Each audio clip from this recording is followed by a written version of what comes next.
Mvutano mkubwa wa kisiasa unaibuka ndani ya uongozi wa juu wa Iran, huku taarifa zikidai kuwa viongozi wakuu wanapanga kumwondoa waziri wa mambo ya nje Abbas Araghchi kutokana na tofauti kali kuhusu mazungumzo na Marekani. Kwa mujibu wa chombo cha habari kinachounga mkono upinzani Iran International, baadhi ya viongozi wa juu wameonyesha kutoridhishwa na Araghchi, wakidai ameegemea mno upande wa jeshi la walinzi wa mapinduzi IRGC katika mazungumzo nyeti na Washington.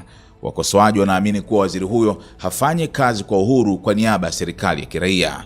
Miongoni mwa wanaodaiwa kuongoza malalamiko hayo ni Rais Masoud Pezeshkian pamoja na spika wa bunge Mohammad Baghel Ghalibaf. Inadaiwa kuwa wawili hao wana wasiwasi kuwa Araghchi amewapuuza viongozi wa kiraia na badala yake anafanya kazi kama msaidizi wa kamanda wa IRGC Ahmad Vahid. Kwa mujibu wa vyanzo viwili vilivyo karibu na swala hilo, Rais Pezeshkian ameripotiwa kuwaambia washirika wake kuwa anaweza kumfukuza kazi Araghchi endapo hali hiyo itaendelea.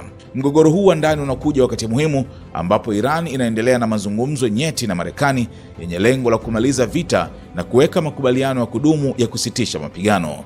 Kiini cha mvutano huo ni iwapo Iran ikubali kujadili mpango wake wa nyuklia kama sehemu ya mazungumzo hayo, swala nyeti linalogawanya uongozi wa kisiasa na kijeshi wa nchi hiyo.